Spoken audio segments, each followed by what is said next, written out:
नमस्कार मु Deepti दीप्तिज full lab को आपण मानक बहुत बहुत स्वागत।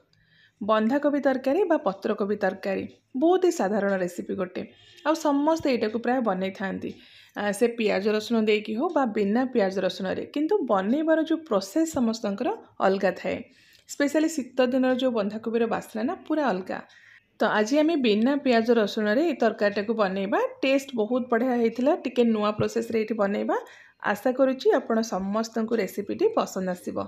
तो ये जो बंधाकोबी तरकारीटा बनवाई ना फास्ट आम कि मसला रेडी करदे। एमती तो पियाज रसुण ए पड़ोनी अल्प किसी मसला आम ये रेडी करदे। गोटे हेमदस्तार ये देखु गोटे बड़ चामच फास्ट आम नहीं गोटा धनिया ता सहित ये किसी अदा खंड मु रखी पाखापाखि 2 ରୁ 2.5 इंच अदा ताको छोट छोट खंड करके काटी देछि।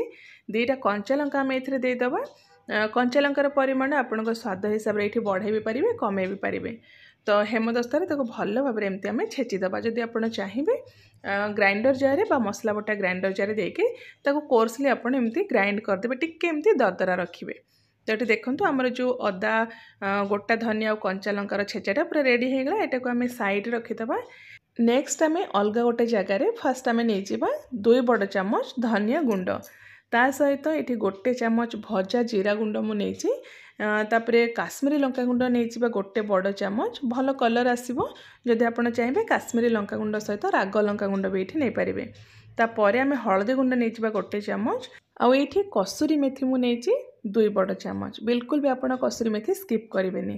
तापर ये देखो अधा कप आम नहीं फ्रेश दही खट्टा जमती नथिबो दही आप ध्यान रखिए फ्रेश दही यूज करेंगे।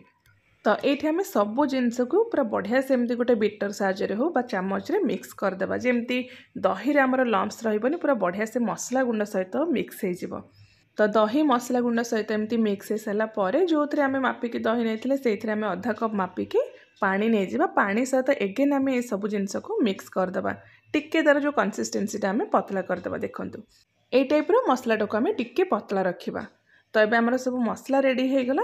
नेक्स्ट ये देखो जो बंधाकोबी तरकार मेन जिनस है बंधाकोबी। तो ये मु छोट साइज 2टा फ्रेश बंधाकोबी नहीं भल भाव में धोईकी पूरा पतला पतला एमती स्लाइस करके काटी।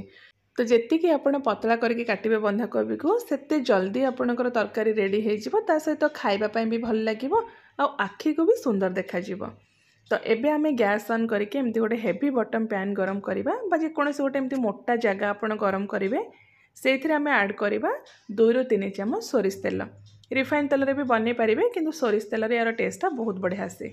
तेल गरम हो सारापर गोटे चामच आम जीरा देदेबा 1 ରୁ 2ଟା तेजपत्र अल्प टिके हिंगु पकईदेबा। जीरा फुटी आस सारापर जो आम गोटा धनिया कंचा लंका और अदार छेचा करथिले ताकू देकी किछि सेकेंड आम भाजवा। फ्लेम को ये आम मीडियम रखा आ मीडियम फ्लेम रे पाखापाखि 20 ରୁ 30 सेकेंड भाजी सारापर एथिरे आम 3टा मीडियम साइज बा छोट साइज 4टा टमाटो को एमती काटिके मिक्स करवा। तो ये ना जदि आप चाहिए टमाटो को ग्राइंडिंग करके तार प्यूरी बनैकी भी एथिरे मिक्स करेंगे आ टमाटो ये नरम हवा जाए आम भाजवा। आउ जदि आप चाहिए ये अल्प टिके लुण भी मिक्स करेंगे जो थी कि टमाटो आपणकर बहुत जल्दी नरम हो। तो जिते टमाटोटा टिके एमती सॉफ्ट होपर आम ए गोटे बड़ चामच बेसन देकी लो फ्लेम रे किछि सेकेंड ये बेसन को भाजवा। ध्यान रखिए बेसनटा जमती ये पोड़ी न जाए। तो लो फ्लेम रे आपण 15-20 सेकेंड यहाँ को भाजबे। आ जिते बेसन रू एमती फेण बाहर स्टार्ट होपर आम दही सहित जो बेसिक मसला गुंड सब मिक्स करके रखी से जो मसलाटा को ये मिक्स करके फ्लेम को ये पूरा हाई करदे आउ कंटिन्यू एमती मसलाटा को चलेबा। जितेबाला जाए मसला रू तेल न बाहरी से जाए आप चलेबे। बेसी टाइम लगे 2-3 मिनिट भितर मसला आमर पूरा बढ़िया से कषि हो। जेहेतु आम ए बेसन मिक्स करें तो कंटिन्यू आप चलेबे ना तले लगे जबार भी चांस रहिबो। तो देखंतु ये मसला रू आमर तेल बाहरी गलानी आउ पूरा बढ़िया से ये कषि हो जाइए।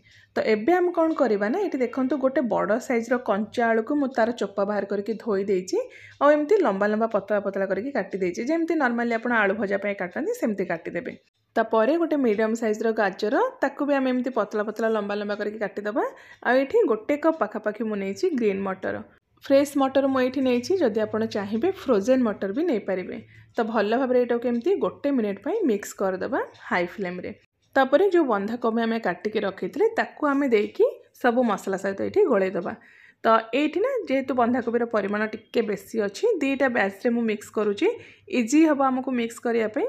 तो फास्ट अधा बंधाकोबी कटा देके आम भल भाव एमती मसला सहित मिक्स करवा आउ जितेबाला मसलाटा पूरा सब बंधाकोबी सहित मिक्स हो भल भाव लगिज तापर रेस्ट जेतिकी बंधाकोबी कटा रहा ताकू देके पूरा बढ़िया से आम ये मिक्स करदे। बहुत इजी रेसिपी यहाँ कम टाइम रे भी बनीज आ खावाई भी बहुत टेस्टी लगे। तो ये देखो पाखापाखि 3-4 मिनिट हाई फ्लेम रे कषि सारापर जो बंधाकोबीटा आमर टिके नरम होगी तार जो क्वांटिटी टिके कमी जाइए। लुण एबे मु मिक्स करिनी एबे आमे लुण मिक्स करवा। ता पूर्वर ये देखो गोटे बड़ चामच मुझे करी पाउडर जेकोसी ब्रांड आपण करी पाउडर नहीं पारे। मुझे no onion garlic curry powder use करी आउ स्वाद हिसाब से लुण जी परिवा देखिए आप लुण देदेवे स्वाद हिसाब से भल भाव एमती गोले दबा। तापर ताको कवर करके मीडियम फ्लेम रे आमे कुक करवा जितेबाला जे आमर आलू बा बंधाकोबीटा भल भाव न सीझी। तो ये आम कवर करदे फ्लेम को मीडियम रखिकी फर्स्ट आम 5-7 मिनिट पर ये कुक करवा मझिरे मझिरे आपण चलेबे।